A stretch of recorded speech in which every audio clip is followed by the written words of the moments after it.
Okay. Awesome. Okay, we're live. Hello, everybody. People are trickling in. I wanted to introduce Travis Blaze and Wink Winkler with Sketch to Animate. They'll be going over the importance of storytelling in your portfolio. And these are industry heavy hitters. They're awesome. They're doing a lot. And they're here to help you just really increase your portfolio and how to get those jobs. I'll hand it off to you guys. Hey, Wink, how you doing? I'm doing good. How are you, Travis? I'm doing fantastic. Thanks.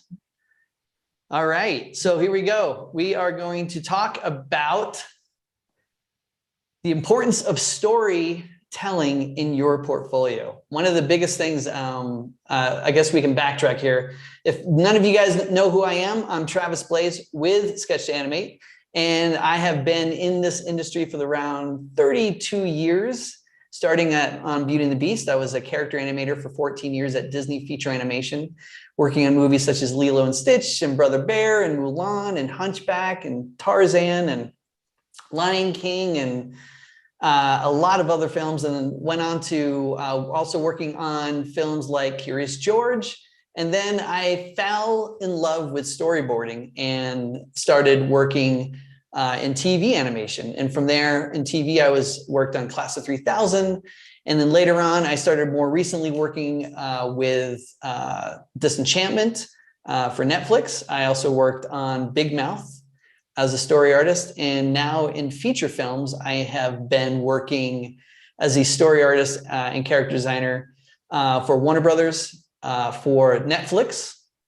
Worked on two features for Warner Brothers and a feature for Netflix. And I am currently working on a high profile feature film with Disney live action. And Wink, how you doing? I'm doing good. All right, so let's see here. For me, I started in the industry about 17 years ago. I started my first job over at Electronic Arts as a tester, and I started a small freelance business, started doing contract work for people. 3D art, animation, web development. As I started to progress through that, I worked for a lot of really cool people and started running small teams. Later on in my career, I became like a 3D artist for motion graphics at CBS. And then I made my way down to Orlando, Florida after spending some time and getting a degree over at Full Sail. And that's where I met you at Digital Domain. And yes, that's right. Worked out in California a little bit, hopping around, but I still kind of kept that freelance game up, which got me to leading some big projects. And I started building teams around projects. And then I ended my way up at the Nickelodeon Hotel, working in leadership for graphics there. And that was my first experience in like executive leadership. And from that experience, I left the company and started my own companies. I started a dance studio. I bought into some t-shirt lines and into some documentaries and some other stuff. I started like directing and producing and started creating curriculum for schools. On top of that, we made apps for like iHeartRadio, Amgen, Alcon, really kind of rose the ranks and started doing some really neat stuff. Recently worked on some projects with Steamroller Studios, a senior character artist. I worked for, oh man, a bunch of different people. But generally, I typically work contracts. I'm currently working with Cash Cards Unlimited with my company, as well as we're developing our own video game to release on Steam as our own intellectual property. And I also teach for Stanford University as a professor at the new video game and 3D animation program for them. But more importantly, we are together teaming up with Sketch to Animate. And Sketch to Animate is part of that new company that I started and founded. And we are here to help spread the word of storytelling. We're a studio that's trying to help educate, entertain, and inspire others in the art of storytelling through animation. And so we're here today thanks to Xencelabs. Thank you, Shannon, for introducing us. Yes? Yes. Did we want to thank her? I think we could go on to say thanks. Yeah. And wait, I hear a giggle. I hear a giggle. I hear a giggle. We can hang out at the end. I'll let you guys do your thing until we're done. Okay. All right. Cool. Well, let's get started with this, guys, because we're pretty excited to share with you a little bit of information. We just recently did a workshop where we focused on the importance of storytelling in your portfolio. And here today, we just want to talk a little bit more about that. What is your portfolio? A lot of you guys are trying to break into the industry. Some of you already are breaking into the industry. Some of you want to polish your portfolios. Some of you are college students ready to graduate. Some of you are just starting in college. But more so, really, we're here today is to kind of go through a run through of why story is important in every aspect of your portfolio. Yeah, very much so. And so we've kind of broken it down to a couple different elements. So we made slides here for you guys to try and condense this down as best we can. So we have, first off, is telling your story through your portfolio. Who are you as an artist, right? And that's really important to talk about because your story should come through with your portfolio. So when you're making your portfolio, it's not just about what assets are on there, but are you a storyboard artist or are you a concept artist? Are you an animator? Are you a 3D modeler, right? And you want to put those titles right on your portfolio because if an employer gets to your website and they see, oh, 3D modeler, 3D animator, and janitor, right? If you're applying to a storyboard job, they think you want a different job. So they're probably not going to pick you because it's part of your story to tell. What else about that, Travis, do you think we should talk about? Well, there's a lot of other things about that, but when you have an online presence with your portfolio, which is what a lot of people are doing nowadays, you have a very short amount of time to get someone interested in looking at what you have, especially when you submit it. And you might be submitting stuff that, according to like maybe 100 portfolios, might be going into one studio and they're looking through these things. And so you want to have a presence. You want to catch their eye.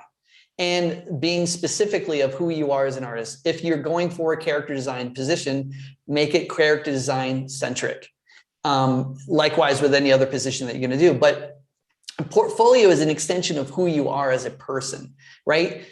Because in this industry, it is a team playing industry. Even though we're working remotely with COVID and everything that's happening right now, and you're seeing a lot more people working remotely, we are still working as a team. I work as a team, even though I'm 1,000 miles away from my counterparts, we still get together online, we still work together. So personality, who you are, needs to come through your portfolio.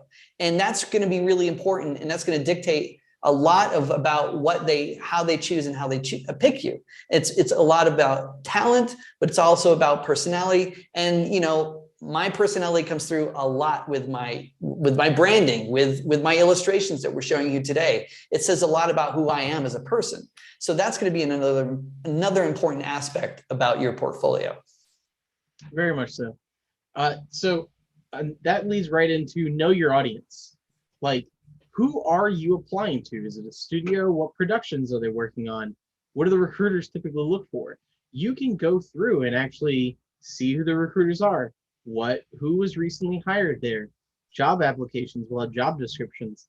And inside those job descriptions, they'll say keywords like, we want you to have a thorough understanding of anatomy. It would be important for you to understand animals, bonuses, if you know this software or you know that software. Those things are key parts to look for. And one way to help you get past the computer that's scanning your resume and your application is to actually make sure that those keywords are in your resume. It's really important. Oh, interesting. That's really interesting, Wink. Wow. Yeah. No, but also knowing your audience, Travis. Well, knowing your audience is also about research. As much as you and again, I preach this a lot to students because part of putting your portfolio together is to know what studio are you going for. Cartoon Network, very specific style. They have a very specific culture of artists and brand. Disney, very specific. Nickelodeon, Sony, DreamWorks, Netflix, all of these studios have very different types of cultures and styles of films and TV shows that they're trying to produce. So it's really good if you have a specific target or a studio that you've always wanted to work for, really, really understand who those productions, who they are, what the productions are, get to know what type of shows they're producing, get to know who the producers and the artists that are working on these productions. You know, because we are out there in Instagram and social media, it's really good. And LinkedIn is a great way to kind of find out more information about who you're trying to target and who you're to send your portfolio to. So it's really important to do your due diligence to find out who that audience is and cater that portfolio to that particular studio. Very much so. Awesome. So, you know, we like to show off some cool art, stuff that happens on here. This is our octopus wearing our branded shirt. Shameless promotion there. You know, shameless plug here. But yeah, so what are some do's and don'ts about portfolios? I'll take the first three. Okay. And we'll let Travis go in the second, right? So start and end with your best work. I mean, if you've been to art school or if you've been through any portfolio workshops before, this is mentioned almost every time. You want to lead in and grab them to watch your portfolio. The reason it's said every time is because it's really important. Because when we're looking through portfolios and I'm picking artists to work for me, I literally give them somewhere between 30 to like 60 seconds to impress me. I'm looking at portfolios and I'm rifling through them first before I dive deeper. So you want to start with your best work. If I see something that's like not so good and within 30 seconds I only see your name, it's not going to help you. So, and you want to end on a good note. So if you do make it all the way through your portfolio work, demo reel video, you want to bookend it. You want to leave with something memorable. I usually put the second best last. So tell a story. Honestly, that is what we're all about. And I'm confident Travis is going to continue to talk about this when he gets up yes. and has his maybe. Maybe. So the point is that when you're telling a story, right, I might be looking at an image, a single image. And what can I tell about this raccoon? Well, he's on the run. He's looks like a burglar, right? He's stolen some bread and he wants to make away with as many as he can. And he looks like a glutton. Like, he may not need all that bread.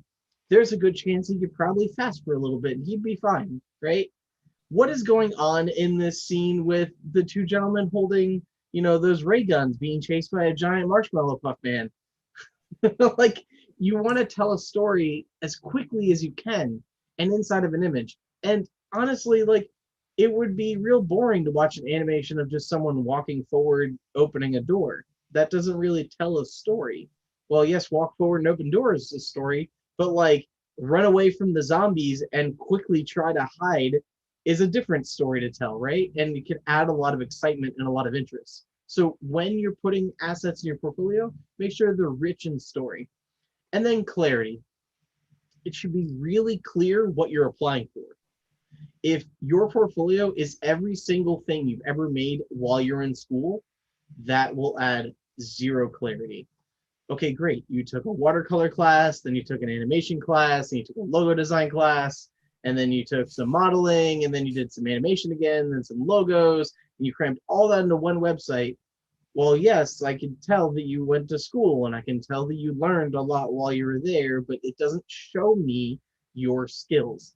But you could take all those things and put them inside of one portfolio with a clear direction that you're doing look development, or 3D modeling, or storyboarding, or character animation, 2D or 3D. I don't know. That to me like is the toughest one when I see portfolios, because I don't get a lot of clarity from people. They're like, oh, I just want a job, or anything in 3D, or anything in games. I just want to work for this company. And it's really tough because it's like, well, I can see your passion. I don't see that you truly understand what I need you to do for a job. All right.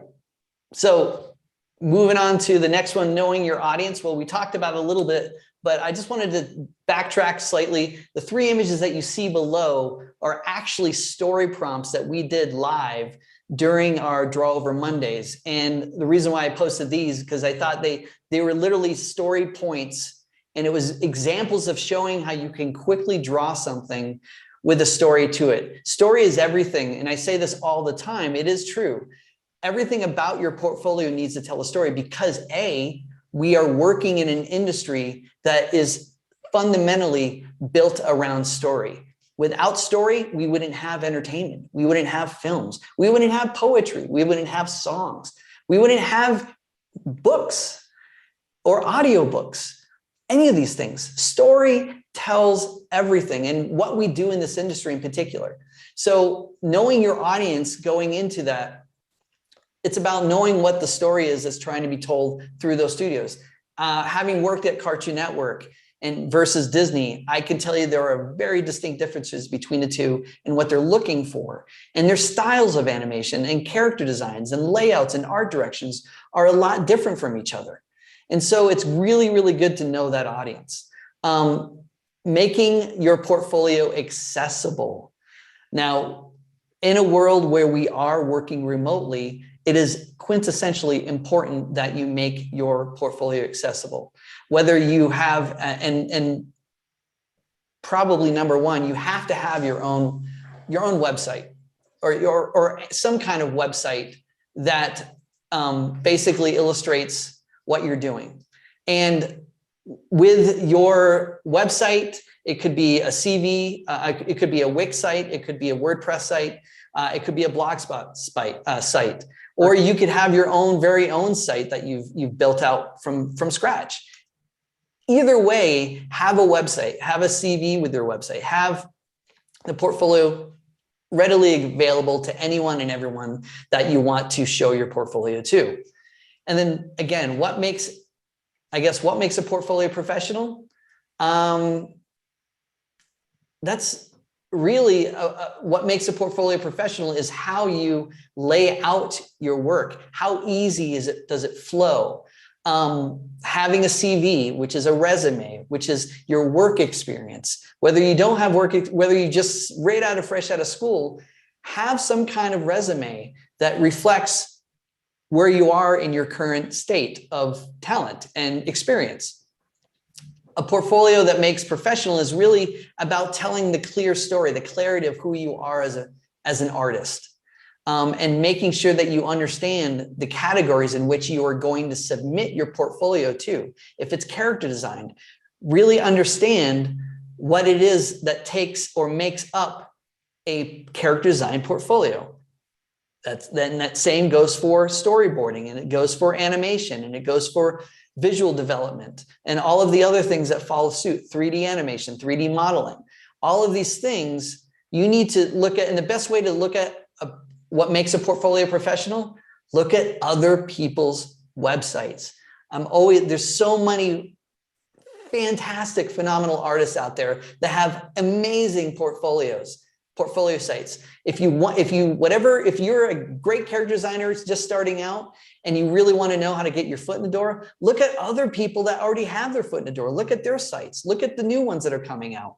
And why not follow and mimic the template in which they are? I'm not saying mimic their style. I'm saying look at how they're presenting themselves and see how you can take that and adapt it and make it uniquely yours. And that's my 2 cents. Well put. That sounded like 7. That was really, really rich. That was good. Okay. So one of the big things that we clearly don't talk about enough when we as professionals talk to people coming into the industry is pull from what you know. I think based on Travis's experiences, he knows a little bit about bears.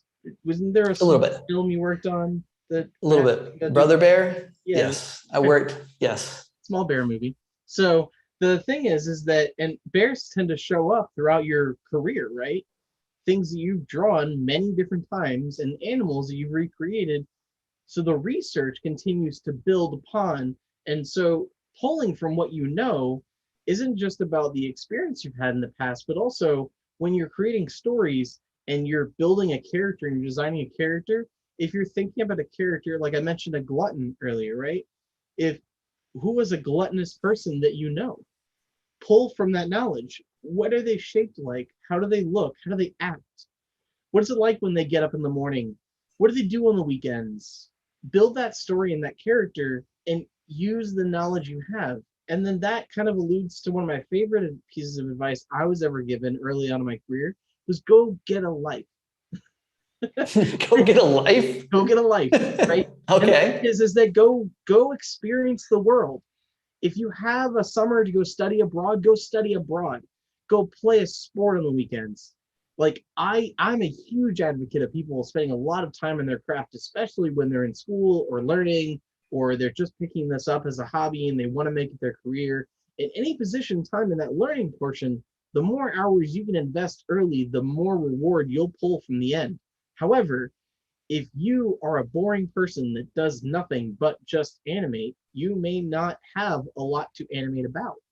But if you play hockey on the weekends, or you like to go to the beach, or you go on hikes in national parks, and you've been to this, thing or that thing, or even just experience your local town, pull from what you know when making assets. And that's really important. Well, let's go back real quick. Pulling from what you know, I have to add to this, because pulling from what you know is all about personality. It's all about making your portfolio unique. People are looking for recruiters, studios. They're looking for that quintessential something that's unique. Now, it's very easy for us to fall back on cliches. It's very easy to mimic other artists that are out there successful, that are currently successful, that are doing. I'm talking about mimicking their style. What people are looking for is what's unique about you. And pulling from what you know, pulling from your own life experiences and putting it into your artwork, putting it into your story, putting it into your character designs. Those things are going to be what makes you stand out from everyone else. So pulling from what you know really relates to adding a certain uniqueness to your portfolio that people will notice, recruiters will notice, other artists will notice, directors will notice. So really push hard to find your place in this art world, this creative world that we call animation or visual development. Well said. So right now we have a list of things that when we kind of thought through and boiled down the core elements of different job roles where you need certain things in your portfolio. There are things that us as hiring managers or project runners are actually looking for to see, can you do the job I'm asking you to do? So I get this question a lot, like, what should I make, right? And so we try to boil it down. So as a mainstay across all these categories, always pull from what you know, and story is everything. So I saw some questions in the chat that came up where we're a little bit more about, like, how do you include story into this and how do you include story into that? Mm-hmm. I'd like to get into that with what time we have left when we get into questions. But I do know that we want to try and stay on time here. So we're going to kind of rifle through these so we can get to the questions a little faster. So storyboards. Travis, you want to take this one? Yeah. So with, again, pull from what you know, story is everything. Acting, we talk about storyboards and the different types of things that you would want to have in your storyboard portfolio that evolves around pulling from what you know and creating a solid story for your examples in your portfolio. Action, acting, comedy, and a combination of all of those things are specific genres or styles that we're looking for in storyboard portfolios. If you can show action, if you can show acting, if you can show comedy, you see a lot of shows nowadays, especially Animate, that have a lot of action and acting in them.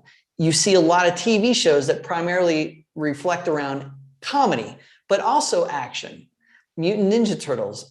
There's so many shows that are out there that have sort of a combination of all of those things. But distinctively, if you want to separate the three of them, action, acting, and comedy are going to be those three important elements in the examples of portfolios that you're going to showcase.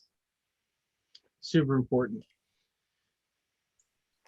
There you go, another story prompt. A solid example of what a good story prompt was, right? So when we were doing these story prompts, they were as random as, like, I want to see a raccoon skiing, right? And so using that moment to then spar off a piece here, Travis was able to illustrate here a single image that kind of encapsulates the story of a raccoon skiing.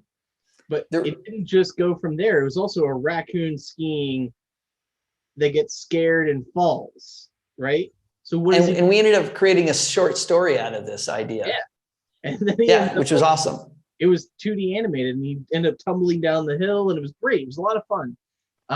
But I actually ended up animating the scene in general. But Wink, the idea behind this is that these are actually, we're showing these little examples as we're talking through, because these are examples about how these images were done live, and they were done through story prompts.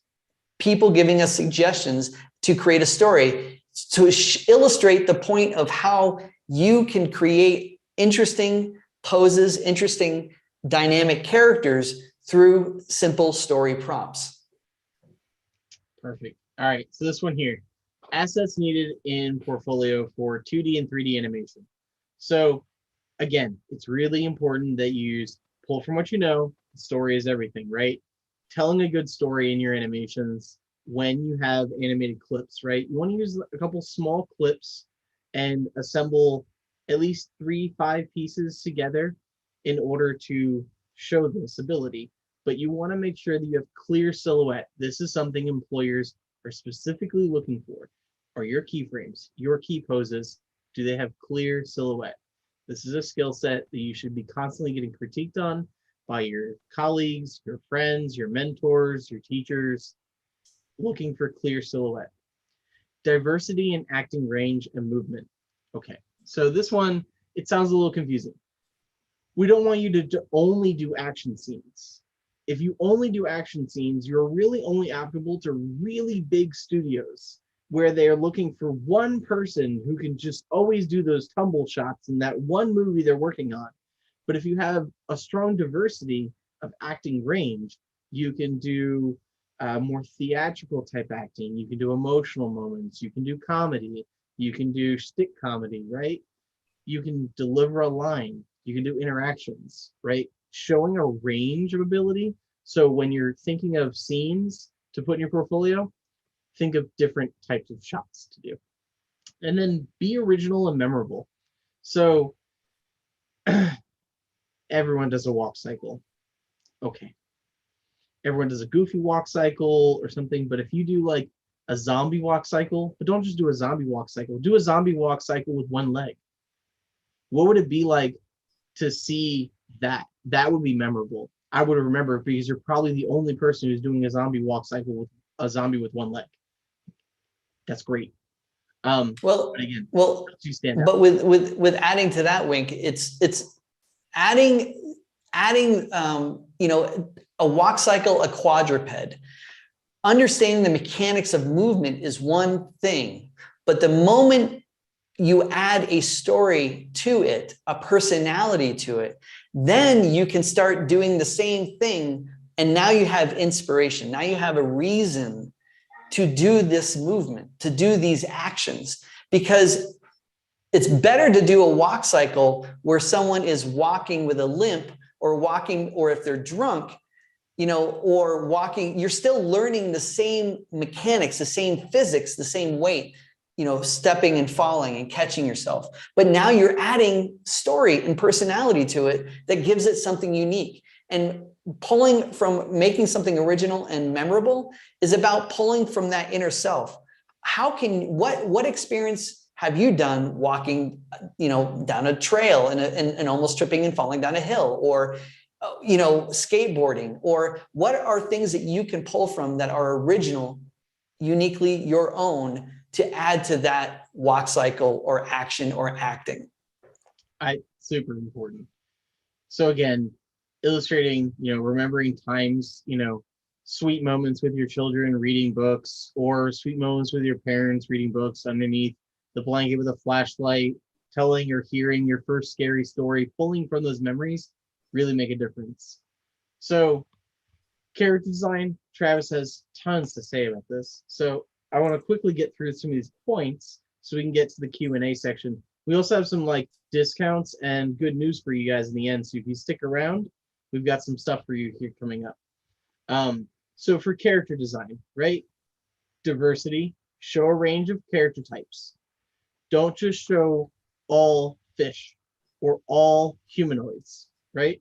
Monsters, creatures, flying, dragons, bat, fantasy, real. Give us a range. Give us a range of art styles. If you're doing character design, it's great that you have a look, but if you can show me that you can have a look and you can do realistic, you can draw after someone else's style, that's what we're talking about. That academic and strong draftsmanship skills. Showing the fact that you understand how to draw from life, that you have a fantastic hand-eye ability to capture what you're looking at and put to paper, really important to show. So you should always have this figure drawing section, life drawing section, landscape drawing section. If what you're looking for is character design, show some of those strong artistic skills. Storytelling through designs, Travis is going to dive right into that. And good posing and silhouette, that comes back around from all the other stuff. Good posing and silhouette pretty much can apply to all of them. Travis, expand on storytelling through design. I want to hear it. Look, character design, whether it's visual development, prop designs, character designs, everything is based on a story, right? Again, story keeps coming back. I could not draw those characters, the raccoon or the bat, without some sort of story. When you go into an actual professional career, you're going to work from a script, a story. When you're doing character designs, design characters based on the story that's presented to you. Don't, if the character, a specific character is a happy-go-lucky character, don't start designing the character to be melancholy and pathetic and sad, because that is not what the story dictates. Stay within the realm of what the story dictates, and it will help you keep your ideas in range of consistency to the character that you're trying to design. Interact the characters. There's no more than one or two characters. Design and interact them together to show off the personalities opposing one another. Model sheets, clear expression sheets, turnaround size comparison sheets, moments where you have one or two characters together. All of those things are going to be part of your portfolio for character design. The clear silhouette, clear staging, all of these things. If you haven't heard, there's a common theme that's happening with everything we're doing. Clarity is relevant to every portfolio that you have, every job that you're going for. Clear silhouettes, story that's being told, all of these things relate to the overall story or the overall portfolio that you're presenting. So just really, really, really keep that in mind. And I know I'm beating this into the ground with story, but I promise you, if you're sitting there right now and you're going, I don't know what to draw, pick up a book, start reading, find inspiration in stories, read a newspaper, listen to something, listen to NPR. There are stories everywhere, every day. You can at least come up with one and use it as an inspiration to add to your portfolio. Awesome. So again, bad illustrations and character designs. I do want to get to, I teased it too. All right. Too quick.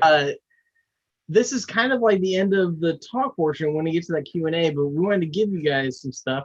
So today, this moment now, is the first time people are officially hearing and seeing that our next workshop on October 16th. We do master's level workshops pretty much every quarter. So this one coming up here in the fall is going to be how to develop an animated short. Everything from idea to animation. So if you're having issues with scope, planning, what to do, why do we board, why do we do beats, where do we take it to here, how do I get the animators what they need out of storyboards, how to take that project from here to here. That is what you need to know or want to know. It's something that's not covered by a lot of people. This was something a lot of people were asking for. So this is it right here.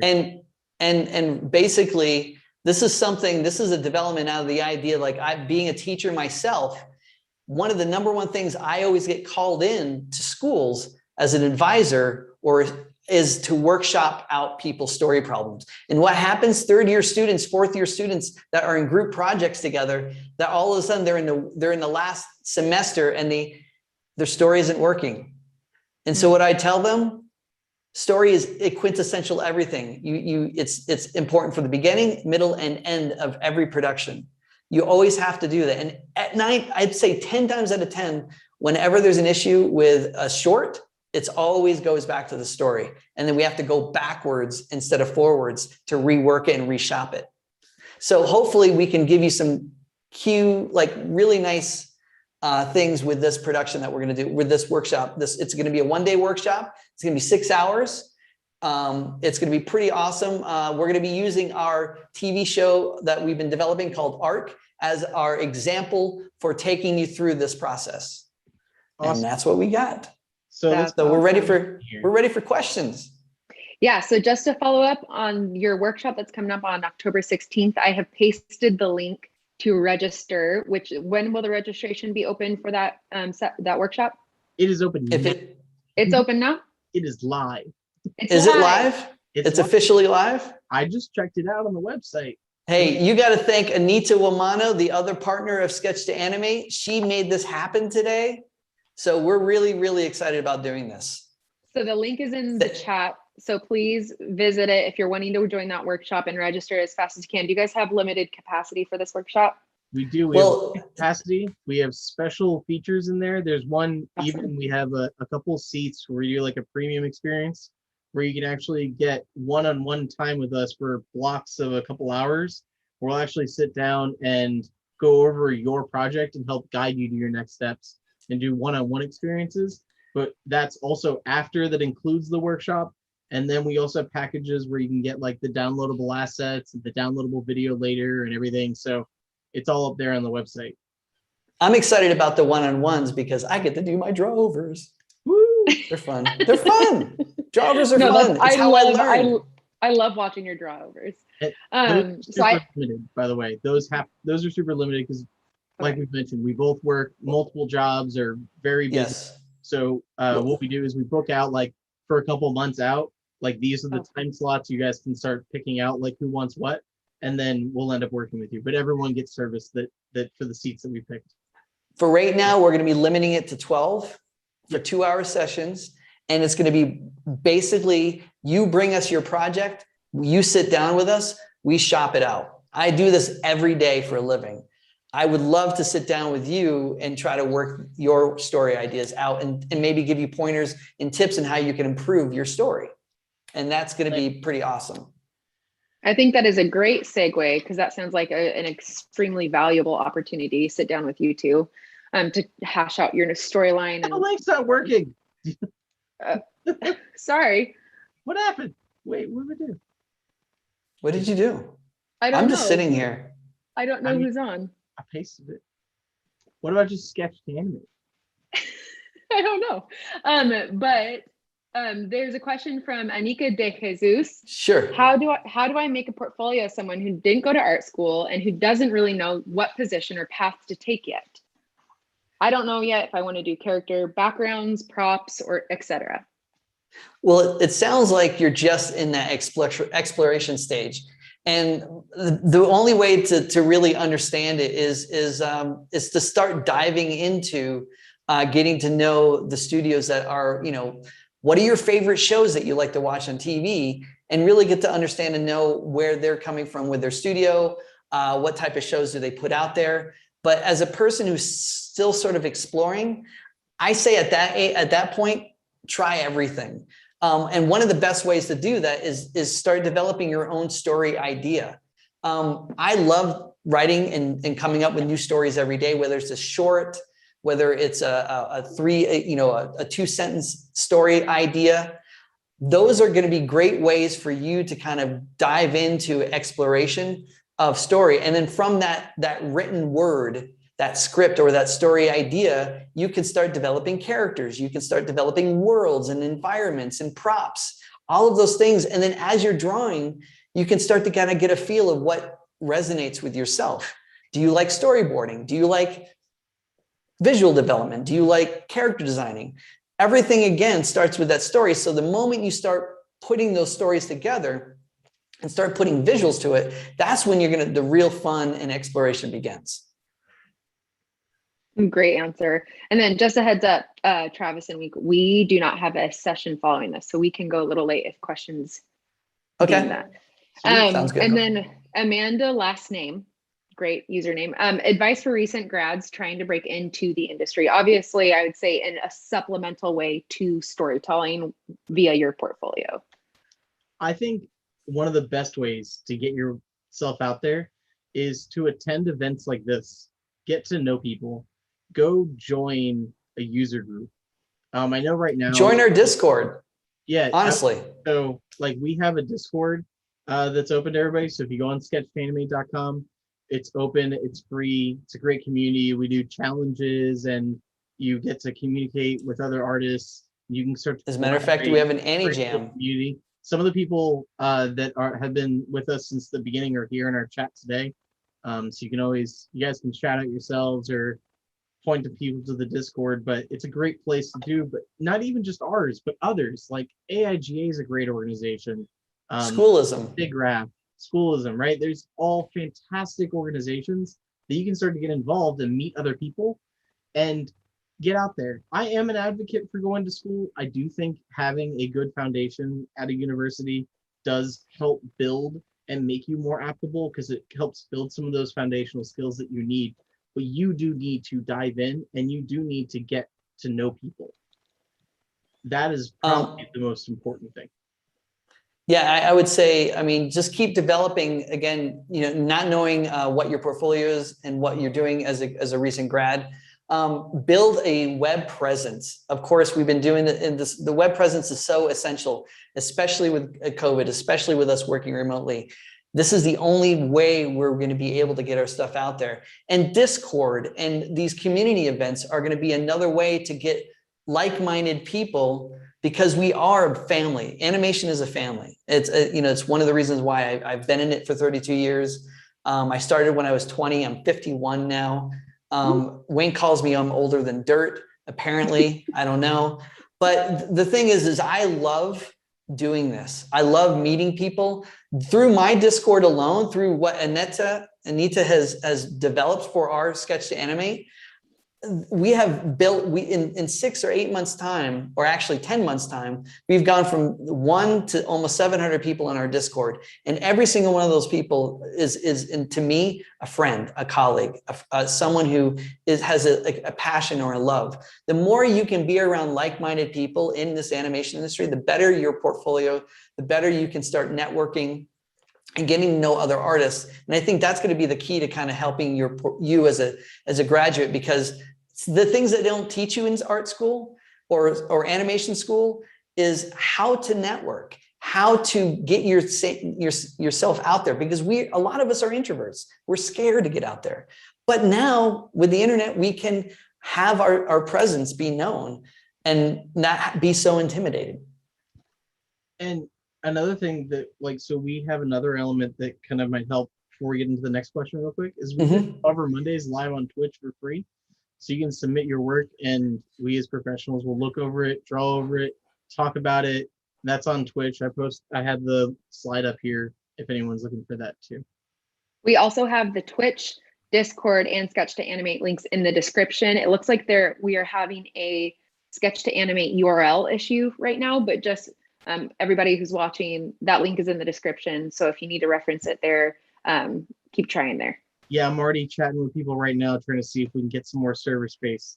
We honestly didn't. I know how many people would be clicking the link, but thankfully everyone is interested, and thank you guys. So if it's not up now, it will be up later today once we get a little more bandwidth back up. Well, yes, that sounds good. Yes, you're the tech person in our group. Do you want to get to that? Me. I'm the tech person. Anita, if you're out there, our other partner who is not here today, but she's amazing. Sketch to Animate wouldn't exist without her. I promise you that. She is working on that. She'll probably be working on whatever issues we have on the back end of our website. If there are any issues, we just went live with this workshop, so we were really excited to kind of promote it. If you're having trouble, I promise you, check it, keep checking in on it for the next 24 hours, a couple of days while we are going on. And then we'll see what we can do. But Draw Over Mondays is really a great way for any of you guys. I don't know anyone else, and maybe I'll start a trend. Maybe other professional artists out there will start doing what we're doing, but I'm literally doing draw overs for free. You come to our Twitch channel, we do it live, we talk about it, and I literally draw over it. Draw whatever it is, character design, storyboards, or animation, those three things. If you have those and you need help and you want advice, come to our Draw Over Mondays. I'm telling you, I don't know anyone else doing it, but I would love it if other artists like me do it. That way we can spread the love and we can get other people out there to help. Yes. So that's a great idea. FYI. I love your Draw Over Mondays. Thanks. What other questions we have? Guest on the show. So we have from Chris Yu, we have a question of he lived in Pacific Northwest and moved away from California and have no plans to move back or Canada. If I want to get a job as an S board revisionist, would you say it's even an option to not be move back? Actually, I would say, depending, not knowing who you are, where you come from, I had been in the Pacific Northwest Seattle area for 6 years, still have a home there. I am now working remotely somewhere else at the moment. But I have been working as a freelancer for the last 6 years on all of these films that I talked about, all the feature films remotely. As a matter of fact, I also help my colleagues who are in the Pacific Northwest, and they are working, and I help them kind of break in, and they're working remotely as well. So yes, it's possible to be revisionists, and they are a revisionist. So my suggestion to you is get in contact with us through our Discord. Come to our Discord, sign up to Sketch to Animate. We love to kind of help other people out. Our last workshop was specifically targeting developing your portfolio, and we're all about getting people jobs. If there's a way that I can help you, we will. But it's going to be on you. We can give you the information, but I can tell you that it is possible to work remotely. I'm working remotely. I'm currently not even in the country, and I'm still working remotely. So it is possible. I've been working remotely for 15-ish years. When COVID went and happened, my phone was going off the hook from people being like, how do we build remote teams? Oh, Wink's been doing this forever, so let's hit him up. And so I was consulting for several companies on how to build entire teams. We raised an 8-person company to over 60 people in under 20-something days. And I mean, like, huge growth really quickly when in a time of need. And I think that if your hope was to ever work remotely, now is the moment to establish yourself as showing your ability to do that. Because it was always an uncomfortable conversation before, but because some companies just were not willing to let out their intellectual property outside the building. And because of COVID, has made it a much more acceptable thing. So. Great answer. Yeah, I think working remote, COVID was not great, but I think that working remote and flexibility and working situations has been a beautiful outcome. Yeah, but that was a great answer. Yeah, the animation industry is the one industry that's been able to flourish during this time. So it's been great. That's awesome. Sarah Connor says, how would you recommend that character designers show story in their work? How can you best balance character movements with needing turnarounds or breakdowns? So really, it's about when I go back to those story prompts. If you're developing, what I, as a daily practice for myself, because I have so many story ideas every day that I come up with, I start writing them on sticky notes. And then from those sticky notes, I start creating, I start doing a sketch. And then from that sketch, I start figuring out, well, what's the kind of personality I'm trying to convey within this idea of the story with this character? Is this character shy? Is he happy? Is he sad? Are they part of a gang? Or are they all of these little things? As you start, I don't worry about like turnarounds or any of those things yet. I worry about what is the personality I'm trying to come up with? What is the type of design, the shape language? And so once I start doing that, I start thinking of shape. I start thinking of expressions. And then as that evolves, I start to go into now what I call just exploration posing. I'll just start drawing the character randomly, doing different actions relating to that story idea.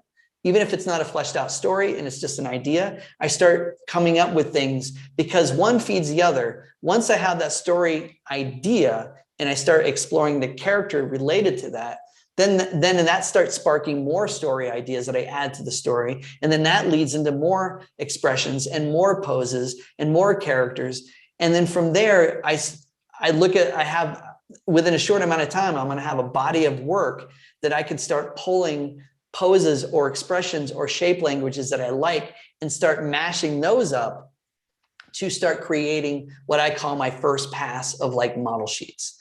And from there, I can start doing further exploration of expression, further exploration of turnarounds, because eventually these characters are going to be either translated into a 3D environment, a stop motion environment, or a 2D environment. And you're going to want to know if that shape is going to work in different areas. And because I have that animation side of me, I'll start animating that character and moving him in different poses.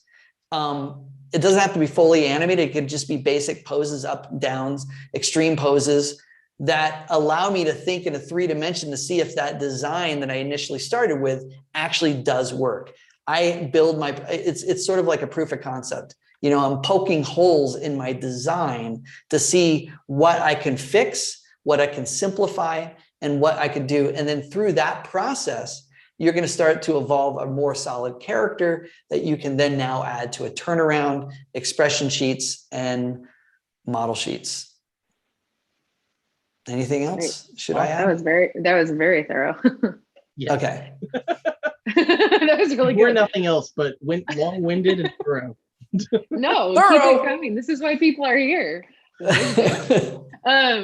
Claudia LePage asks, how is the best way to present sketches and art studies in a portfolio? It's not my best work, but it shows the thought process and how I work. How can I put it in the most efficient way? I'd love to talk about that one. That one's one. Okay. No. Fighting over this question. Go. No, you go. Go ahead, Wink.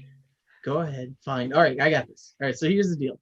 When you're presenting that kind of stuff, right? Showing your process is one of the things that actually separates the wolves from the sheep when I'm reviewing portfolios. So a great, clear, finished, like demo reel or finished works right on the front of the page that grabs my attention and shows me that you can make really good, fine work in the end is what I want to see. But then when I start to dive deeper, so one thing that we covered in our workshop was like, if you make a little tile that has like the name of the project and the big pretty picture, right? When I click on it, then give me a description. This was a project for X and X, and I did it here with these people or all by myself or my idea.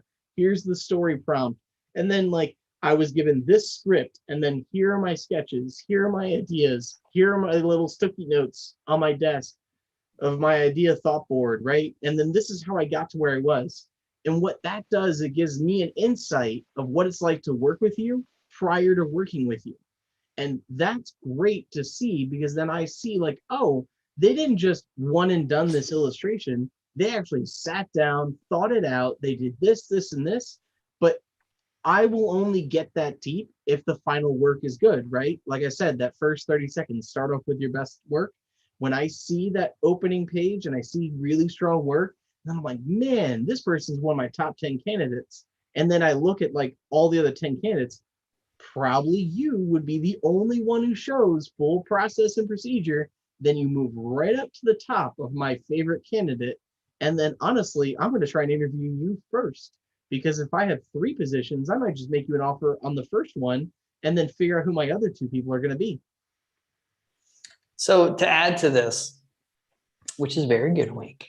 That's very nice. Thanks. You're welcome. You're welcome. What I was going to say was an add to this is that don't be lazy in the execution of the layout of the look of your portfolio.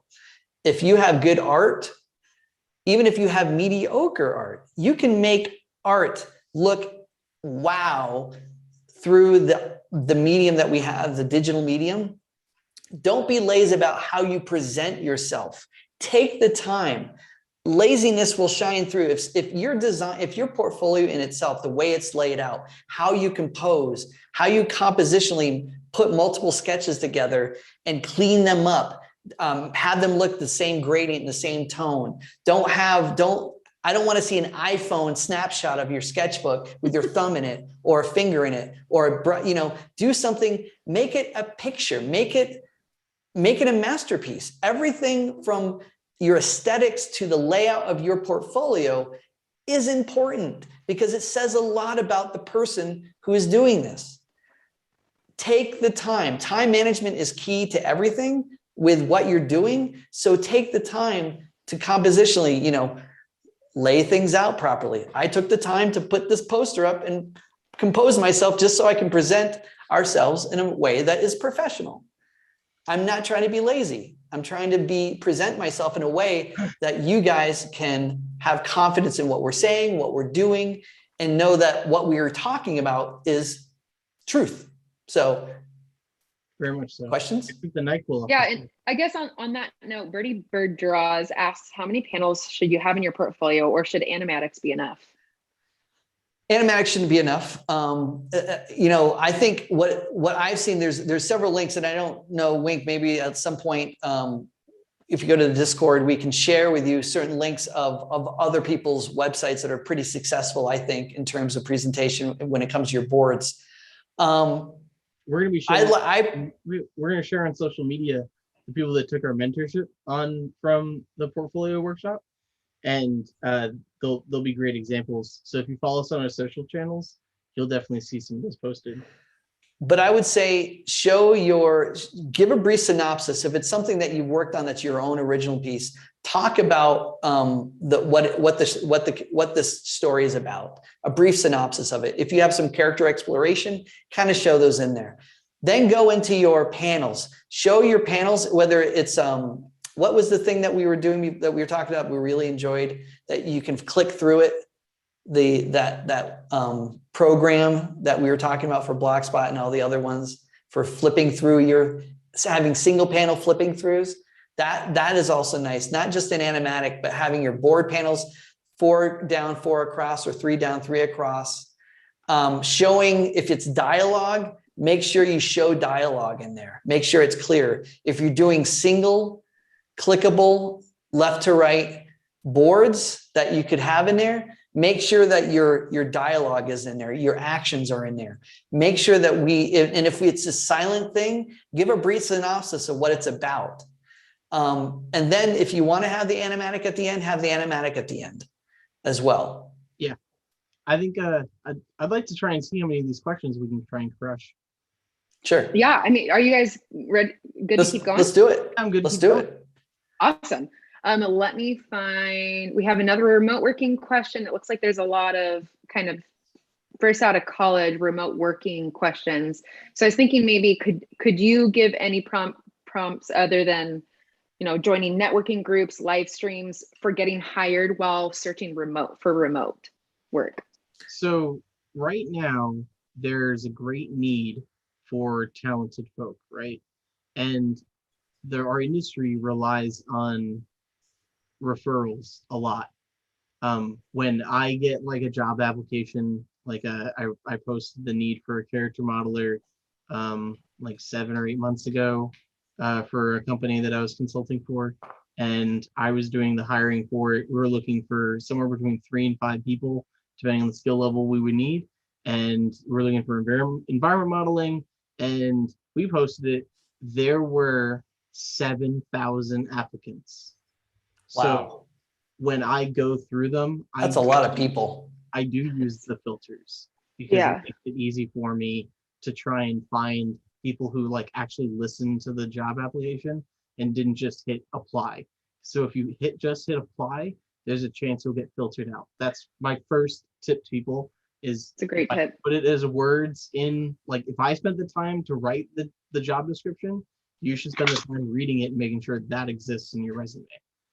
And that's, I think that was a key thing in the technical aspect that a lot of even I don't even know, which is having those key words that pop up to kind of put yourself a little bit up there. Understanding the technical aspects of how the interwebs, I call it the interwebs, work, is probably going to be a really key thing for yourself to kind of get grasp some basic knowledge of. Knowledge. Real knowledge. So knowledge is power. that is one of the key Power. things I can tell you is like a trick to getting around that. And then again, Yes. when you're applying for companies, look at your skill level. Honestly, like, just be realistic with yourself. If you're drawing at the same level that you see in a Pixar movie, well, then feel free to apply to Pixar and you have a good chance of getting there. But if you're not quite there, look at the work of who you're applying to. Smaller studios are great opportunities to get paid just as competitively for similar level of work, but they may not need that extreme level of skill. And there are entry-level roles, junior roles, mid-level roles, and apply. Honestly, if they're looking for a director and you've never been a director before, it's very difficult to get that job. But if they're looking for like a junior producer or something like that, then maybe if you've got some experience. But if you have no experience, don't apply to a senior position. It's just, use some logic in that. And then as well as cast a wide net. That's the other tip I would get people who are applying. I talk to people who graduated and they're like, oh, I applied to like 3 jobs this month. And I'm like, 3? That's it? Like your full-time job when looking for jobs should be looking for jobs and apply to as many as you can. No one's going to find your portfolio and be like, oh, Susan, never hiring that person. Their portfolio was awful. Let me make sure I make a sticky note and stick it on my monitor so it's not going to happen. They just get to your portfolio and move on. I don't remember all those people I rejected. The getting jobs in this industry is networking, a lot of networking. You have to have the talent, right?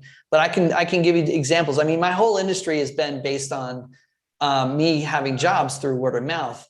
I was in a unique position because at a young age, I was able to get into a really awesome studio. And through that experience, I was able to kind of build upon the next job and the next job. And so every job that I had was always someone looking for, oh, Travis, can you do this? Yeah, I could do this. And so, but also the interesting thing about networking, especially as a young artist working remotely, getting into like, let's say our Discord. And I'm bringing up our Discord because we are building a community of storytellers and artists that one of the key essential things that I tell them is help each other. We're here to help each other. We're not here alone.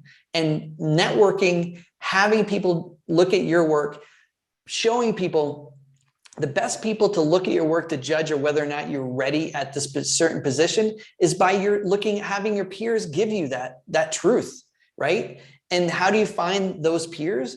You build communities. How do you build communities? You network. You get yourself out there. I wanted to build a Discord, and Nita said, Travis, let's build a Discord because we need a community. We need to start building this for people. And we did. And we have a lot of people now on there.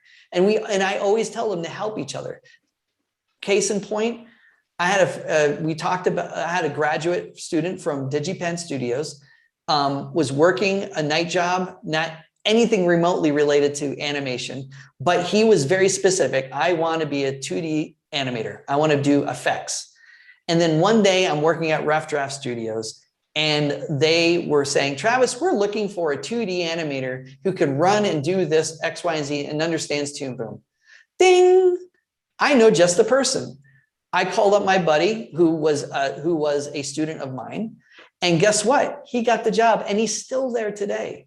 And that's through the power of networking. And that's through understanding what you want and how you want to go about doing it. And yes, it took him a while, but I found this job and I let him do the rest. I just said, hey, there's an opportunity here. I gave him a recommendation. He was super talented. They loved his work and boom, he took off. That's how things work. Luck doesn't exist. One way of things work. One thing is that luck doesn't exist. It's preparation meets opportunity. You'd be ready for when those moments happen. And when they're there, you should be able to grab them. Yeah. And I want to just wrap one thing. When you network and when you create relationships, which is what this is, don't go into it going, what can they give me? Go into it going, you're a talented person. I love what you guys do. I want to get to know you as a person. We know when you're just talking to us because you want something from us. Don't want something, just create a relationship. And then out of that relationship, opportunity will arise. If you're talented and you're good at what you do, that opportunity will come. I promise you. Like I had the last job I got at Netflix was because my buddy, one of my best friends, was a director, and he said, hey, so-and-so's looking for a story artist to do this. I said, oh, I know him. And he's a friend of mine. I call him up and he said, hey, yeah, we're looking for a so-and-so. And I said, oh, do you mind if I submit? He goes, yeah, we'd love it. And I did. And I got interviewed and I got the job. That person that I knew, he was just a friend who just happened to have an opportunity and I just happened to be available. That's how it worked. We were friends first, we were colleagues and friends, but it wasn't like I was always looking at him as, hey, I need you to feed me. It was basically, he's a friend, we hang out, we have dinner together, we have drinks together, and then just the opportunity arose. That's how relationships in this industry works. We are a family. Yep. What else we got? That's great. So Sarah Connor also asked, what advice do you have to keeping yourself on track for personal or portfolio projects? Time management is key. Time management. You got to give yourself deadlines. Go ahead, Wink, because I'm horrible. I preach time management. I'd say I'm rather good at it. And I have quite a bit of like tips and tricks about how to do it. And the thing is that it's really about scheduling your time. Make a Google Calendar, write it down, and say, I will work on this for 2 hours. I will work on that for 1 hour, and plan out your day and see if you can actually meet those deadlines. And if you can't, you need more time for lunch, go ahead and write that down. But try and plan out your day and give yourself time and use notes. Write out what's happening. Because if you use these, I got lots of these, lots of Post-it notes. If you can't see my thing, but it's covered with stuff and things. Wink, are you a digital note taker or a paper note taker? So I do have like live Post-it notes like here on my desk, actually in multiple colors. And I'm a 1000% color coordinated, yes, like different pen for different task in my notebook. It's like my favorite. It's like my heaven. I love it. But I am a big digital person. I do make all my meeting links and schedules instead of Google Calendar, and that's super important for me. It reminds me on my watch. I take my watch off for the talk because it would distract me. But like I have an Apple Watch, and that reminds me to do things and to get up. Yeah. Well, yeah. Time to stand. Wink. Time to stand. I have one simple thing that I do every single day is, when I have an opportunity, yes, writing lists are great. That's what we should be doing. Whatever list works for you. If there's one thing you can do every day, make your bed. It is the most satisfying thing for me that if I accomplish anything, the first thing I do is I've made my bed. I'm like, I just made my bed. Boom, done. It's a weird thing. But the first task that I get up is, besides brushing my teeth and doing that, is make my bed. And it forces me, because I work at home, it forces me to accomplish a goal first thing in the morning. And then I can move in and start my day. I think it's crazy, but it works. The other thing to talk about like projects is that like when on a resume, everyone's like, oh, time management is definitely a skill, right? But then if I get to your portfolio and I don't see like the way you put that, if you don't project that through your portfolio by showing me a breadth of work and it doesn't match up with your resume, then I may not necessarily like think that of you. It's not something that I always like filter through, and most people who are hiring people may not always think of that. But once you are on the job, you're not going to be doing one task and then when you're done with it, please, sir, may I have another? Like, that's not how this works. I'm going to come down to you and say, I need you to do this, and I need it by Friday. Okay. And then I'm going to come back to your desk like an hour later. Okay, the client called, they need this, and can I have this by Wednesday? And then I'll come back to you on the next day, and my supervisor will be like, okay, I need this, and then can I get this by like the 2nd? And they're like, the 2nd of what? Of October. And they're like, oh yeah. So you need to be able to say, let me look at my calendar. I have these blocks of time. Yes, I can get that done. And that also comes in hand with, you need to know like, oh, this 10-second animation will probably take me 40 hours of work to do. I need to parse it out like this in order to get feedback in time from my leaders and plan that out. That's an important skill to have that you should be developing while you're in school, while you're learning how to do this. Really important skill to work on. Most students are horrible at time management. I Oh, can tell you that. but if you can tell you get that. good at it, it shines like a giant bright light. And when you leave school, your professors will recommend you, your other teachers and instructors and lab people will recommend you, your classmates will recommend you. They're gonna get to the job and they're gonna be like, hey, do you have any other friends that graduated with you that are like good that you'd recommend? Be like, oh man, dude, Kevin was the most on the ball person that was there. I hope he's available. He'd be a great asset to this team. And that's how you get recommended. All right. Awesome. That's great. Okay, I think we have one last one. I think people are just excited about this sketch to animate workshop. And I mean, just loving your talk in general. But I think last question is, what advice would you give for an environment portfolio artist? And is it okay to include illustration, keyframe, and environmental pieces in the exact same portfolio? I think that's pretty. Oh, what are they? I wonder what they're going for specifically, because again, you know, if it's gaming versus film and television, they're still all related to the story. That's the world building aspect of what's going on. I think if I can add in terms of environments, whether it's 2D or 3D. Good sense of color, having a variety of showing a scene that it might be a night shot, a day shot, to a stormy weather shot, having that layout in different times, in different environments or elements is going to be crucial to helping understanding color theory, the basics of color theory and composition. Do you know what the rule of thirds are? Do you know what the golden ratio is, the golden mean, the perfect composition? Can you use that in your portfolio? Can you tell a story through your environments? Can you lead the eye properly so we know exactly what you want us to see through that layout?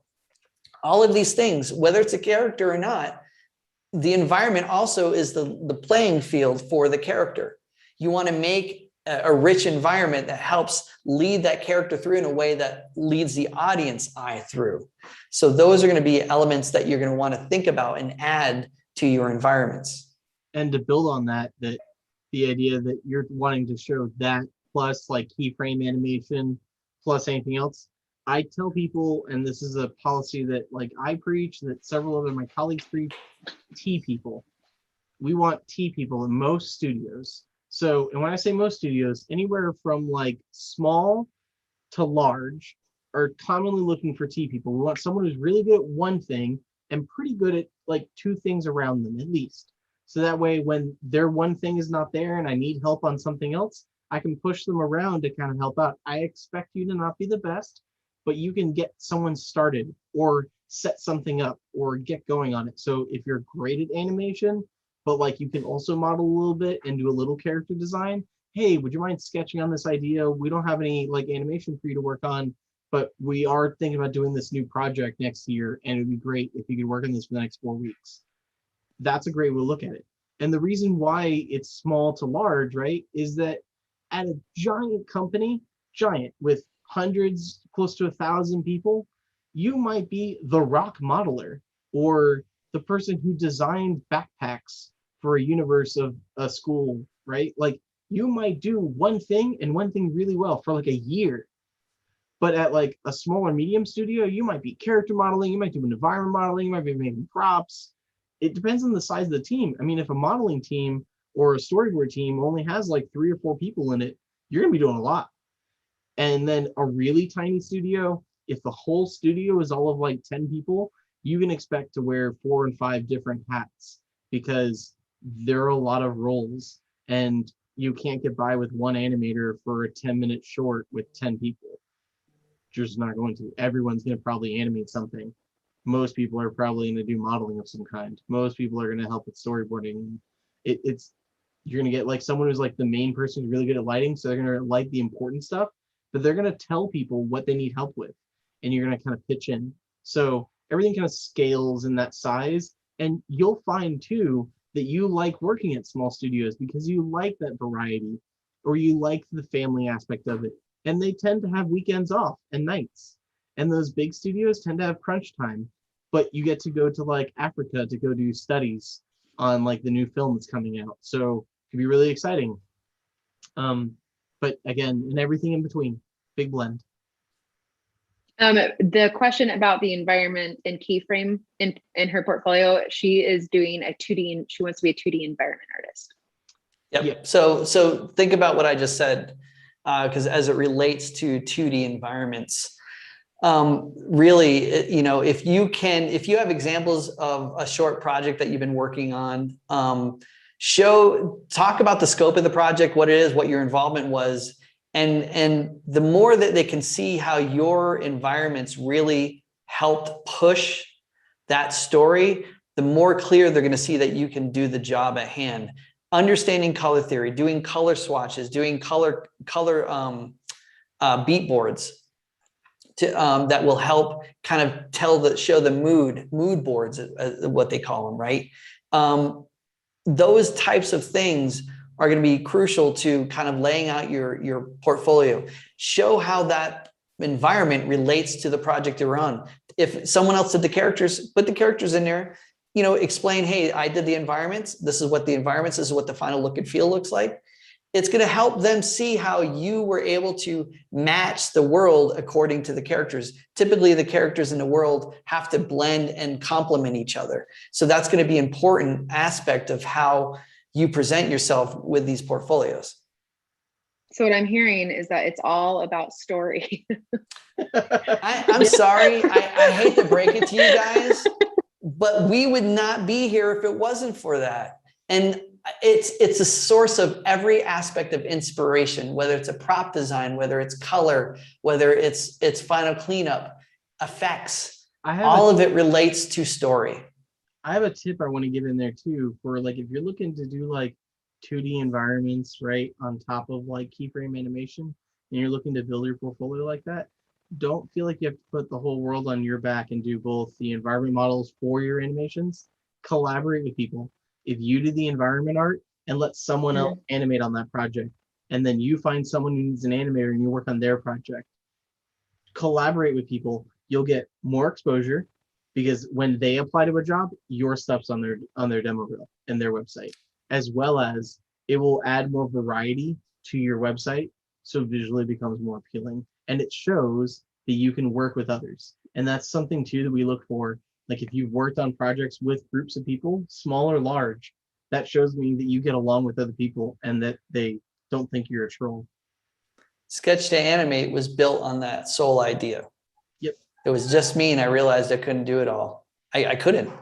And then once we started, Anita came in, and then Wink came in, and then Zula came in, and then Megan came in, and now we're teaming up with people, the wonderful people at Xencelabs. I'm partners with other friends and colleagues. That once you start building that team of people, things start to flourish, things start to evolve, and at a faster pace. Yep. So, yes. So thank you guys for letting us be a part of this today. Yeah. Thank you, you two, and Sketch to Animate. I mean, we love the concept and just everything about Sketch to Animate. Your Discord channel, just wildly resourceful for people who are in it. So we at Xencelabs highly encourage joining that Discord channel. I saw people have already purchased some tickets to that workshop on the 16th of October, which is exciting. Thank you. Yes. I think Wink, you have something you have to address with Samantha. I have to remind myself to talk to Travis about her, because I want to do some sort of collaboration with her. Oh, cool. Samantha Urdini is having a Spanish session, so don't miss that on the Xencelabs YouTube channel. But yeah, do you guys want to say anything else? I think the Q&A session was really awesome. You guys asked some great questions. Don't miss out on your Twitch and your Discord. Yes, And Twitch discussion- every Monday. Oh, we Yeah. also have a podcast. Oh, podcast. We do a podcast, and it's every Wednesday morning on our Discord. We do it, and Netta and I, we have our, I have my dynamic duo with Wink on our drawovers, but then Annetta and I talk about everything in between, the film industry and everything in between. We have great topics, everything. We do it live during Discord, but then we record it and then we post it on our YouTube channel. So if you want to see our past recordings, we break down Luca. We talk about how we founded Sketch to Animate. We talk about story in general. We do story exercises. So it's a lot of fun. And again, that's another added thing that we're doing. So check us out. And again, every Wednesday, and you'll find me sometimes in the hangout room with all the other artists. If you want to be a Patreon subscriber to us and a Twitch subscriber, you can be a part of our Coffee and Draw. And I was a part of Coffee and Draw yesterday and this morning. So you can be a part of that and hang out. And I might even do a drawer for you during coffee if I had enough coffee in me. I might even do one during that time. But it's a lot of fun. It's a fast growing community, and we really look forward to seeing you guys there. Oh, that's so exciting. Well, everybody who's watching, don't forget to check out the description. There's multiple links in the chat for Sketch to Animate, as well as in the description, and a giveaway that is exclusive to LBX from Xencelabs. Make sure you enter. You could win some awesome prizes. And you'll find this on YouTube, right? Yes. So this video will be live with LBX for a week, and then after that, it'll be public for everybody. There you go. So if you missed Awesome. it, you won't miss it because you'll get it. Right? Thank you. Yeah. All right. See ya.